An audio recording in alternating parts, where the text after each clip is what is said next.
I'm Christy Nicola, born July of 1962, rendering me 32 years of age.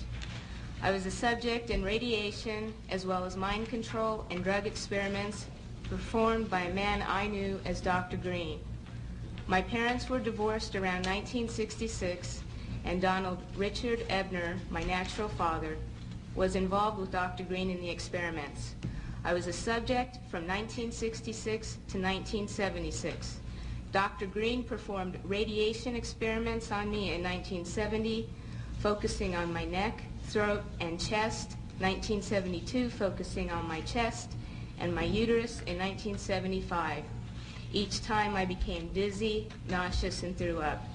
All these experiments were performed on me in conjunction with mind control techniques and drugs in Tucson, Arizona. Dr. Green was using me mostly as a mind control subject from 1966 to 1973. His objective was to gain control of my mind and train me to be a spy assassin.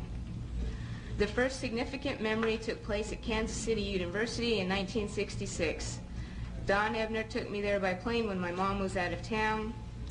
I was in what looked like a laboratory, and there seemed to be other children. I was strapped down, naked, spread eagle, on a table, on my back.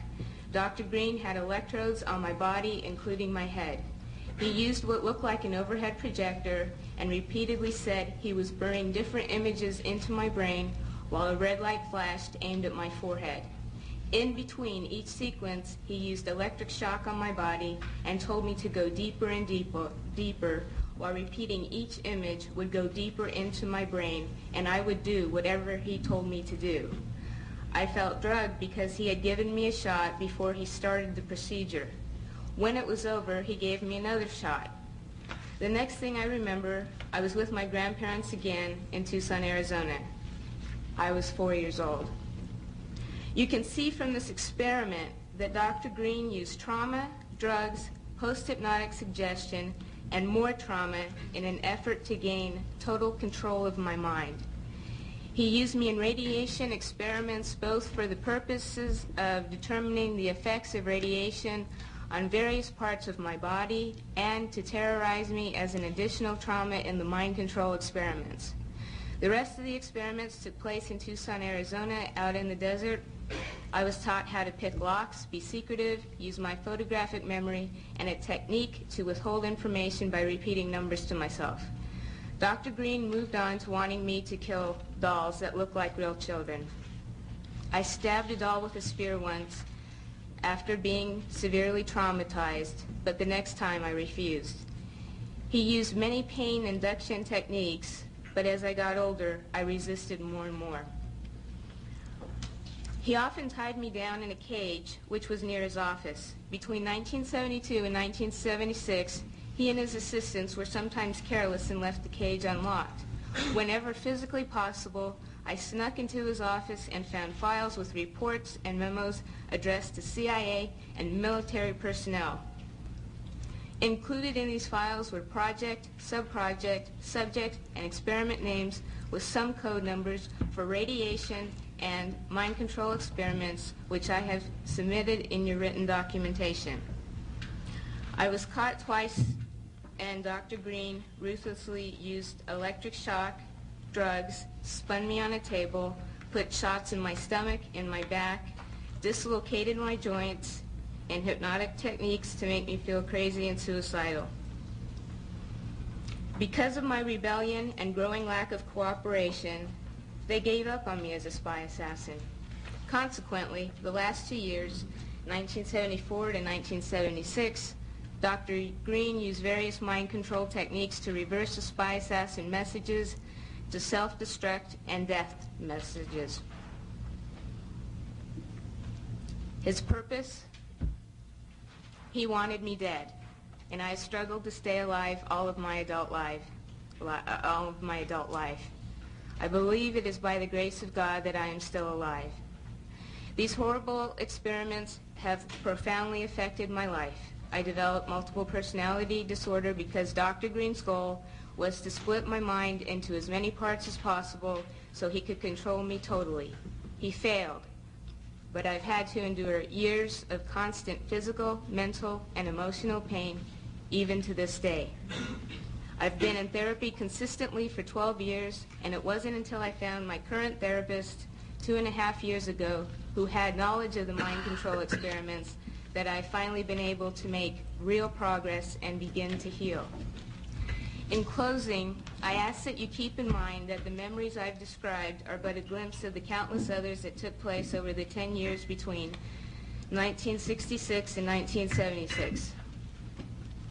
That they weren't just radiation, but mind control and drug experiments as well. I have included more detailed information of what I remember in your written documentation.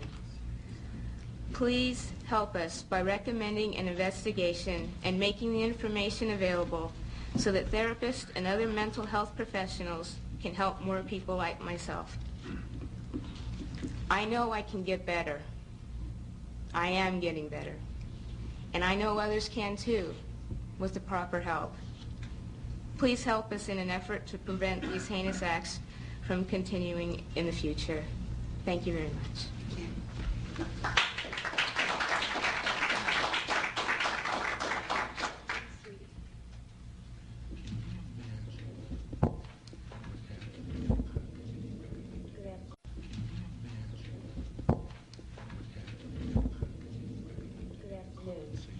Between the years of 1957 and 1984, I became a pawn in a government scheme whose ultimate goal was mind control and to create the perfect spy, all through the use of chemicals, radiation, drugs, hypnosis, electric shock, isolation in tubs of water, sleep deprivation, brainwashing, verbal, physical, emotional, and sexual abuse.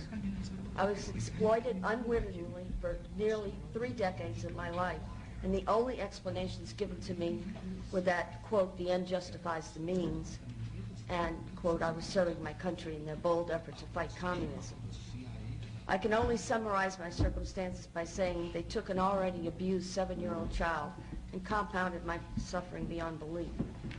The saddest part is, I know for a fact that I was not alone. There were countless other children in my same situation, and there was no one to help us. Until now. I've already submitted as much information as possible, including conversations overheard of the people, agencies responsible. I'm able to report all this to you in such detail because of my photographic memory and the arrogance of the doctors, the arrogance of the people involved. They were certain they would always control my mind.